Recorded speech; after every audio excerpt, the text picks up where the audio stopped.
Hello everybody and welcome to our latest Global Outlook from the Economist Intelligence Unit.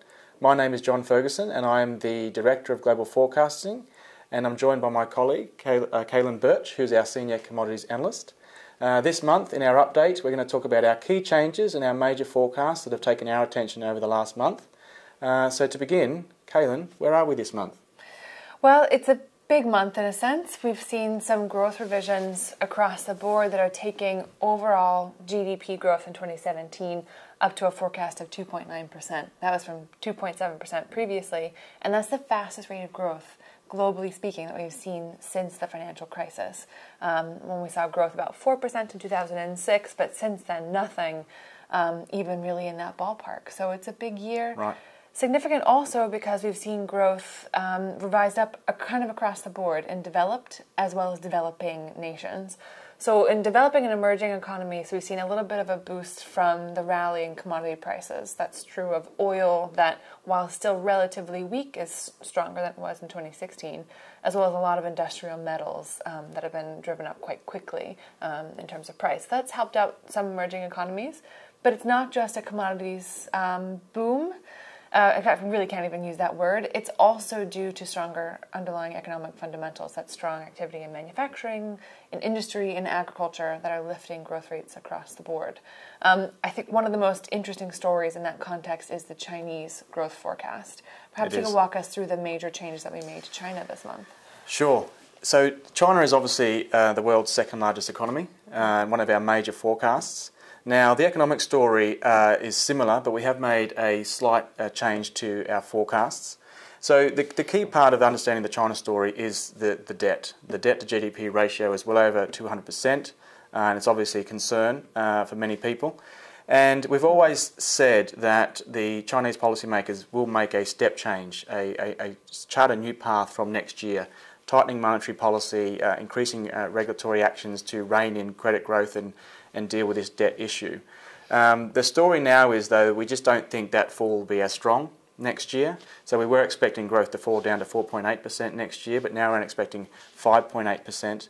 But the general story is still the same for the Chinese economy. We do see a step change in growth from next year. The impacts, therefore, are still the same. We do think the sort of impacts in the domestic economy there in China will be felt in the sort of industrial and real estate sectors. Therefore, countries like Australia and South Korea will be most impacted. But we are expecting now growth of 5.8% next year in China. Mm-hmm. Which is a step down from the previous year, but really when we're talking about a 1 percentage point change rather than the 2 percentage point range we're seeing before, that's a big change on the policy side if we think the government's now going to be able to engineer a slower, still difficult, but a slower and more gradual economic transition than we've been seeing before. Absolutely, and we should stress that we think this will be a managed slowdown. We think that they will be able to manage this process, and we think there's a lot of sort of political momentum for this as well. I should take this moment to plug a recent white paper. So for people who want more information about this, go to our website. And there's much more detail there about our economic and political forecast. But the political and the economy story is related here in China. It's important for us to remind everyone of that story because we really see Xi Jinping sort of consolidating his power this year at the party congress. And we've already seen evidence of that. You know, there was a rising star in Chongqing, Sun Zhengkai, who was sort of replaced without much fanfare and actually replaced with a Xi ally. So Xi's already putting these things in place to consolidate his power, and we've sort of extended that analysis and upgraded that forecast. We now think that move is going to pave the way for Xi to actually extend his term beyond 2022, which is a major deal. But that actually reinforces our economic forecast because we think, you know, Xi has talked about the great rejuvenation of the Chinese nation, and we think he doesn't want to hand over the sort of debt burden, this whole serious debt issue. We think he doesn't want to hand over that to his successor. So extending his term gives him a longer term time frame. He can make these tougher decisions on the debt, and he can actually reap the rewards of that down the line. So our political and economic story are very closely related here in China. But I should also say, you know, we do think it's managed, and it will be managed, but we've been saying for a long time a disorderly slowdown is, you know, a hard landing, so to speak. Mm-hmm. is easily the biggest risk hanging over the global economy right now. Mm-hmm. And you're right, a major risk for Xi to pass over to a successor, an economy that's somewhat on the brink of a potential hard landing with China's debt to GDP ratio at a level at which other countries in Southeast Asia have had financial crises in the past, which is not to say that debt levels in any given economy are an automatic red flag at 200% of GDP. But they are a concern. Yeah, exactly. So it's definitely in his interest to stay Absolutely. at the helm a little bit longer if he can. I think that really emphasizes the importance of policy too, and kind of having policy, as you said, as a driver and a result really of the economic progress we've seen in that country. On the policy side, another major risk for both the China and the global forecast are kind of the policy implications of security risks in Southeast Asia, particularly looking at North Korea becoming a much more belligerent and attempting to be a global and soon nuclear power. Yes. And what that means for relations with its neighbors in the Korean Peninsula and with China, its key economic partner. Just this week, we saw Donald Trump make his inaugural speech at the UN outlining U.S. policy on North Korea. And the tone of that speech was interesting in the sense that it had two kind of strong currents. In one sense, it was quite aggressive. There was, in no uncertain terms, the U.S. threat to wipe out North Korea if they were to kind of continue being belligerent. Yes. And very clear, very aggressive language. But at the same time, the U.S. clearly wanting to take a step back and not contribute more to the containment effort than any other of its partners around the world, either in a financial or a military sense. So the U.S., with this strong language, but again, not wanting to necessarily take the lead in terms of military or economic action that would then put North Korea under additional strain. In that context, how do you see potentially the threat of additional U.S. sanctions, a slightly watered-down version of initial UN sanctions? How do you see that impacting the U.S.-China, North Korea policy relationship? Yeah, it's obviously, I did say that China hard landing is our biggest risk to the global economy, but this issue is not far behind it, absolutely. So we've seen a lot happening this month, and just to add some more context, we need to go back to the Security Council and the sort of sanctions, the latest UN Security Council sanctions that were brought, because that really showed us an important sort of issue between the major powers here. And this is sort of the difference between, we've got the US on one side and China and Russia on the other. So, you know, you talked about the language that people are using. Nikki Haley at the Security Council mentioned that the North Korean regime was begging for war. We wouldn't use that language. But, you know, we've seen this sort of probably a policy of maximum pressure from the US, trying to put pressure on the regime and also others in the region. So when we got to the Security Council, unfortunately there was a difference. You know, I think all sides agree that no one wants war. No one really wants this to escalate to that sort of level. But when it gets down to the level of details of sanctions, there isn't disagreement. Chinese and Russia are still focusing on what they call a freeze for a freeze. That would be a freeze in the program of the nuclear and missile program in the North Korean regime, for a freeze for the US and South Korea sort of conducting their joint military exercises. But unfortunately that's not acceptable to the US. So when we get to the sanctions at the US wanted, for example, a complete embargo on oil imports into North Korea. And that would have been quite devastating for the North Korean economy. And in that sense, therefore, that's not in China's interest, a complete collapse, and that's their concern. So we ended up with sort of a compromise where the sanctions were increased. They're probably the heaviest and strongest sanctions that the Security Council has imposed. But there was a compromise. So the US, despite the language, despite their position, wasn't able to get the strongest sanctions possible. So that in a sense, that provides the North Korean regime with a bit of an opening, you know, because we just don't see the sanctions being strong enough to sort of divert them from their path. You know, in a way, they might actually accelerate their behaviour to reach what is called full capability of having the sort of technology to send a missile, an intercontinental ballistic missile, to the States and have it successfully re-enter and hit the US mainland. So there's some doubt about where they're at with that, but somewhere in the next year they will have that full capability, and we just don't see the sanctions, the rhetoric, having that impact to sort of divert the North Korean regime from their goal. And the other thing in that sense, we should say is that at the moment we don't see the US, despite language, despite talk of this, we don't see the US engaging in a preventive strike. We think there are many reasons why they'll hold off on that at this stage. So the focus does turn to the enforcement of these sanctions for the time being to see how much pressure that can exert on the North Korean regime.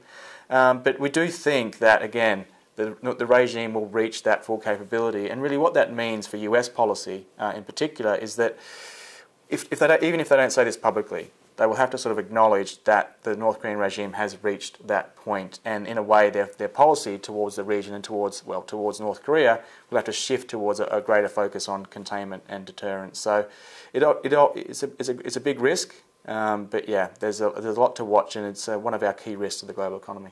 Yeah, certainly. And in the sense that a strong enough set of sanctions that could deter North Korea from reaching that full capability, in doing so would also create kind of an economic collapse or a flood of migrants into China and South Korea, and all these things are going to be unpalatable to partners in the region. So we end up in this sort of carrying on to the point where North Korea is eventually able to assert itself. Absolutely. At the table. And I should say in the last 24 hours, Trump's brought out some signals of more sanctions from the US side, and China has been supportive of these in some sense.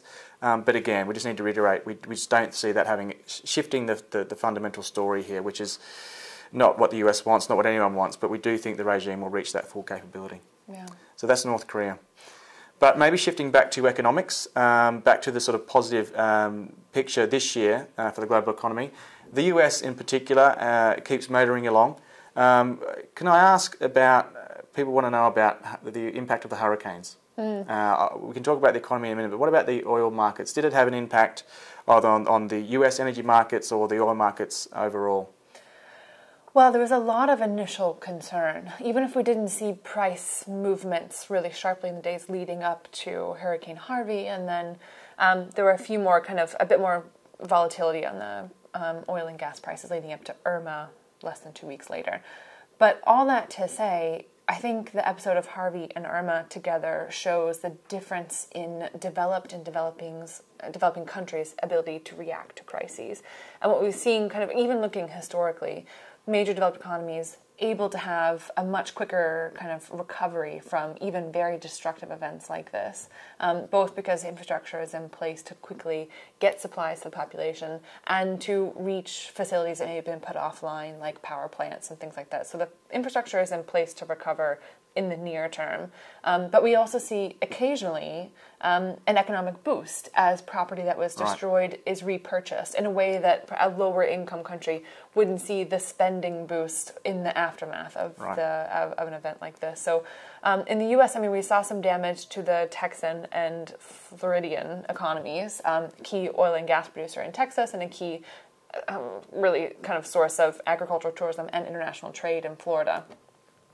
But we think, on the whole, the negative impacts are going to be felt in the short term, and that we'll see, once the recovery really takes hold, a bit of a boost, both in investment in infrastructure and rebuilding and public consumption. On the oil and gas market specifically, a very important thing that this showed us about the U.S. economy, besides its resilience, is the fact that the U.S. oil and gas industry is extremely geographically limited. Right. Almost 50% of U.S. refinery capacity is located in this district that includes the Texan state and then Louisiana, much of the Gulf Coast. In that district, we see both the majority of refining capacity, with 30% of that located solely in Texas. That makes sense. That's where a lot of the oil fields are, and it's in close proximity to offshore drilling that's taking place in the Gulf of Mexico. But with the refinery and some storage capacity so geographically close to one another, it does reveal weaknesses in the system. And in fact, the reason we didn't see much movement in terms of crude oil prices, they actually fell following Harvey because U.S. refineries were offline and they weren't able to import crude or bring it in from fields, and they were offline, they weren't using crude. So we saw actually a dip in demand followed by prices. That was largely temporary because, as we said, they're brought back online. The bigger impact we saw was in refined petroleum products, namely motor gasoline in Florida, before Irma, and we were expecting to see potentially more hurricanes hitting the East Coast in a week's time. But that was because of the kind of double whammy, really, of having some refinery capacity put offline because of Harvey, and then rising demand as people were stockpiling in Florida, and the inability to get products from storage facilities and refineries that were offline to people who needed it to fuel power plants and power their cars and all of those things. And it's the fragility of the transport systems too that we've seen could potentially be a risk in the future. But on the whole, the U.S. is well positioned to deal with a crisis like this. So no major disruption to prices. Okay, right, and that fits in with our story as well, that the global economy is doing well, and we've had to sort of upwardly revise some of our forecasts, and we've also done that recently now for the US. And partly that it's the story you just mentioned, but also we had some revised figures in Q2 for the US, which were very strong at a rate of annualised rate of 3%. And that for us is actually a really strong number, because we see the sort of natural rate of economic growth for the US around 2%. So an annualised rate of 3% for a quarter is quite strong. That was on the back of private consumption and strong investment figures. So the US economy is in a pretty good spot. And for those reasons and the reasons you outlined, we've just upgraded our GDP forecast for this year up to 2.2%, which is a decent rate of growth for the US economy.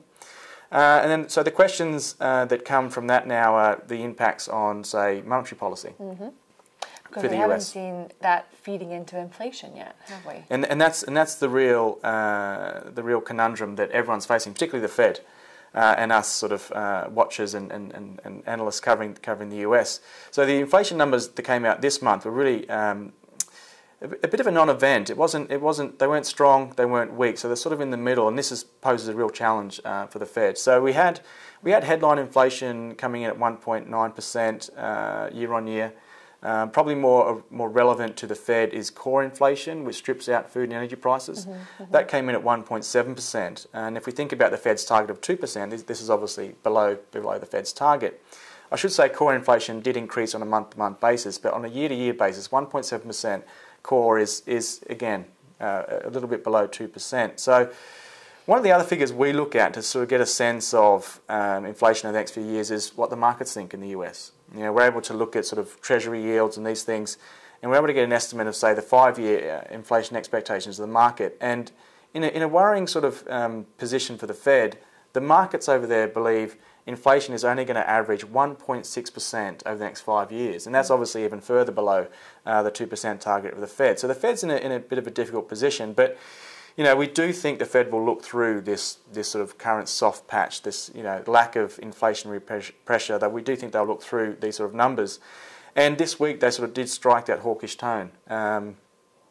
They confirmed that they will start normalising their balance sheet from next month, and starting to sort of reduce their balance sheet. And overall, this is a positive sign, not only for the US economy but also for the global economy, because when they were talking about this a few years ago, we had the taper tantrum, and it's gone a few years now since that's happened, and we don't expect any sort of tantrum like that from the markets. Maybe there'll be some volatility, but we do think the economy is in a much stronger position. The Fed has obviously assessed that to be the case as well, and the Fed's now ready to start normalising their balance sheet. So this is actually a positive for the US economy and therefore for the global economy. So we expect the Fed to raise interest rates once again this year, and then 3 times next year, and again, that's a really, really positive sign.